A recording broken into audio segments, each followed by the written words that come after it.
My dad is a chair. The title doesn't lie. My dad is a chair. To be specific, he's a fully upholstered bright orange angel accent living room chair. The kind with wooden legs you'd find in any three-piece suit from the 70s. He's pretty comfortable, truth be told. A little lumpy in places, but his padding is soft. Warm, too. He's always warm. There's also the telltale but-thump coming from his back cushion. A steady rhythm at my lumbar to remind me I'm not sitting in an ordinary chair. He wasn't always a chair. Until last year, he was Kevin the accountant.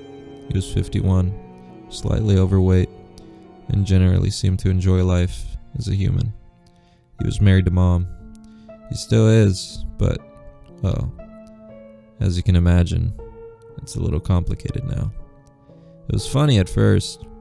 He came home from work one day and just sat in the corner of the living room.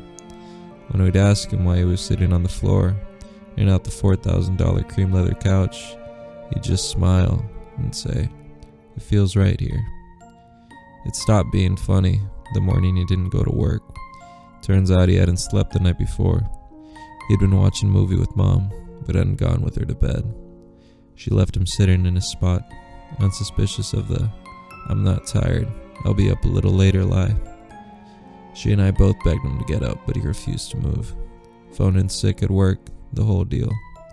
Just spent the day sitting on the floor in his corner. We kept asking him what's wrong, why he wouldn't get up, except to use the bathroom, and he just kept saying, no, this feels right.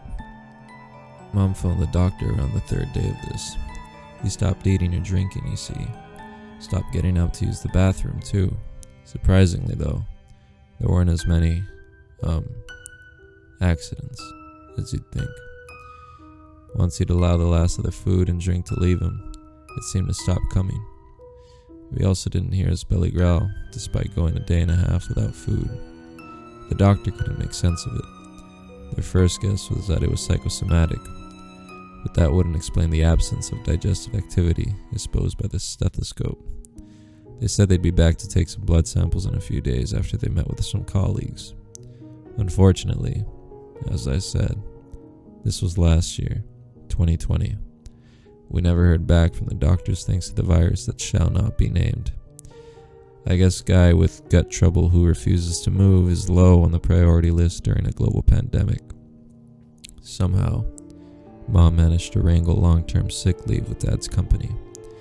Decades of loyal employeeism, combined with Mom's attendance of every company barbecue and softball game, helped Mr. Bannerfrag buy the unexplained stomach concern requiring hospitalization excuse. I'll never forget that phone call. At that time, Dad losing his job was the worst case scenario for both of us. He'd always be the breadwinner. Neither of us could support ourselves without him. We'd lose the house in under a year. Dad didn't seem too perturbed by Mom's frantic pacing, or the lies she wormed through the phone to Mr. Bannerfrag. He just stared at the wall, serenely, hovering his butt half a foot from the carpet, balancing with his legs bent and his hands flat on the ground behind him. That night, I fell asleep listening to Mom yelling at Dad. He never yelled back. We started noticing the physical changes a few days later. That's when we realized this wasn't psychosomatic. Unfortunately, our shitty best insurance deal on the market doctor wasn't picking up the phone. We'd get passive-aggressive emails informing us they were waiting to hear back from colleagues. But that was it. That was not good, especially not when the joints in Dad's arms and legs had fused.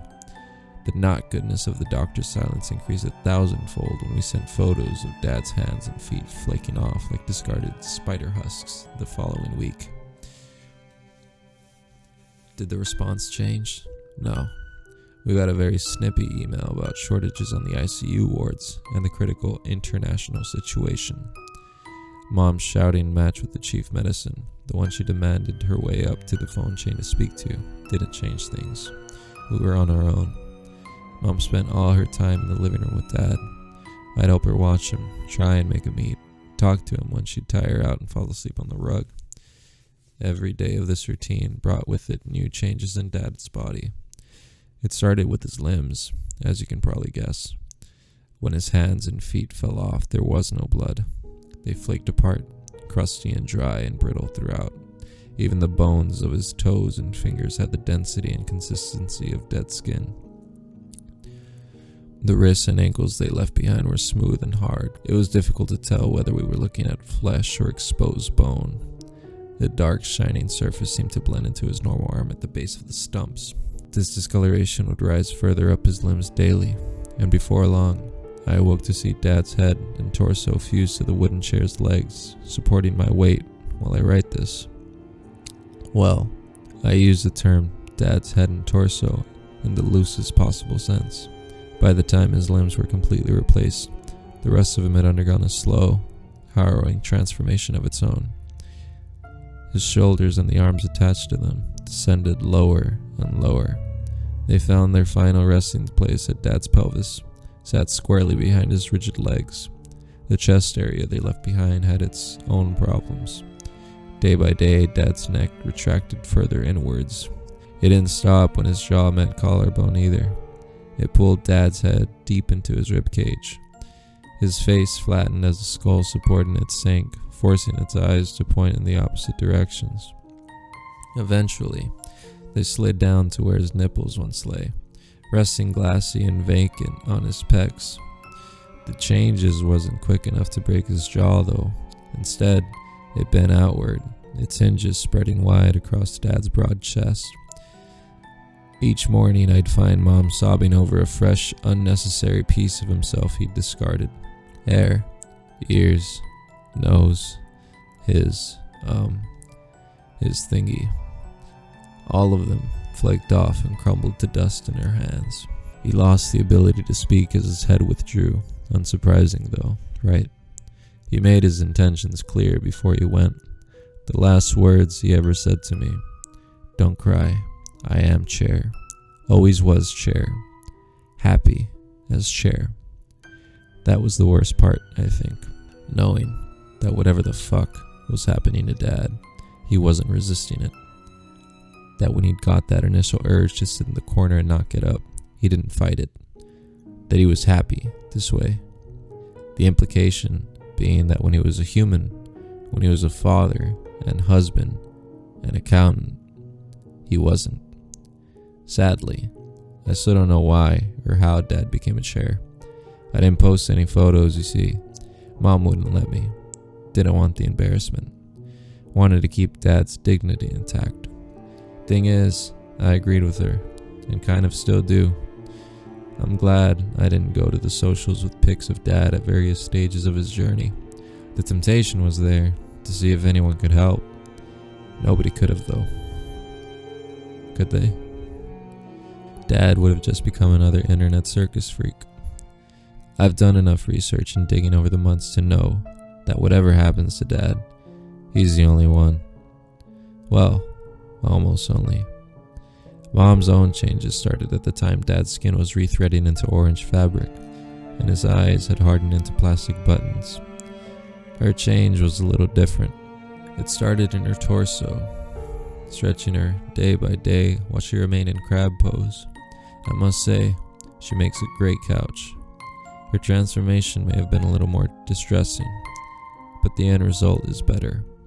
Sorry, Dad. It is what it is. I think the worst part with Mom was the despondency. Dad was so serene as he changed. Mom, though, Mom wouldn't stop weeping.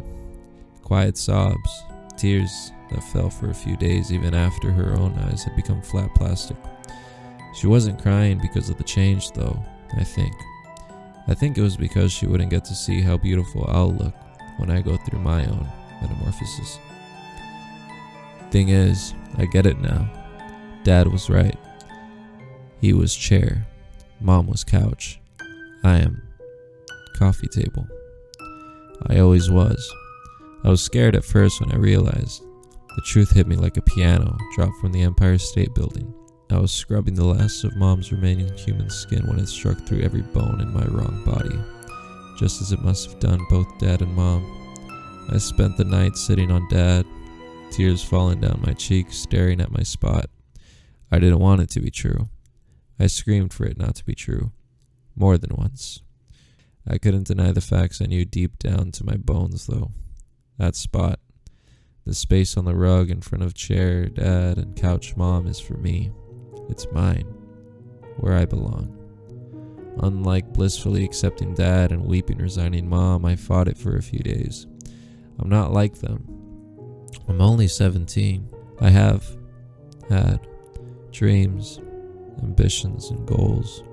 I wanted to go to college, settle down, marry some lucky guy, be a mom. I wasn't ready to give up my human form. I spent my nights begging for more time. Nothing answered. The urges didn't abate. My awareness of reality, now the illusions that had been swept away, was too great. When I have slept this last week or so, my dreams have always been the same. I dreamt of true reality, of how I know things should be. I dream of me in my place, my body elongated and wooden and flat, as is right, as is correct, as is natural. I have long, blissful slumbers filled with the feeling of hot ceramic mugs on my tabletop and thick carpet beneath my 4 legs. I can't fight it anymore. I'm posting this here, but also printed it out to leave as a note for the removal guys. I want them to be careful with us when the bank repossesses the house and we end up in storage. Please keep us together if you can. We're a set. Dad's sick leave ended months ago. As you can imagine, the foreclosure notices have been piling up. I stopped caring about the pile of mail under the door around the time that Mom's ribcage split and flattened into her own wide pinstripe velvet upholstered back. I haven't been hungry in days, or thirsty. I'm not even sure if I'm breathing now that I think about it. I'm still scared, but I've come to accept that this is the way things have to be. I don't know why, they just do. Maybe it's a curse. Maybe this house is buried on some ancient ritual site. Maybe it's just some freak anomaly of physics. Who knows? Whatever the reason, I have to suck it up and accept the way things are. This body, this walking wobbly mass of skin and bone, and ghibli bits that I love so much, isn't right. It isn't me. I'm not meant for it anymore. Once I post this and print the copy for the removal guys, I'm gonna get in my spot. Then it's just a case of closing my eyes and waiting. I can already feel my limbs pulling inward, my thighs and upper arms sliding to where they'll meet at my navel in a few days. There's a tugging on the back of my knees where they'll bend in on themselves, and all 20 of my fingers and toes grow number with each hour that passes. Do I have any regrets? Thousands. There's so much I'll never get to do, to see, to go, to be. I can't hide from the truth though, not anymore. I am. Coffee table. So I was browsing Reddit the other day and I came across this post that I found really interesting by Toucan Rapper. I'm really into all the NoSleep posts that people create. I decided to narrate this particular one for my first video. I thought it'd be a little different from a bunch of other posts I saw because it was just very unique. I like the ending. I really didn't expect that, to be honest. I didn't expect any of it, and I hope you guys enjoyed. But yeah, my name is Chapangi, by the way. And as for the direction of this channel, I'm not really sure yet. There's a bunch of other content that I want to do, but for now, I'll leave you with this.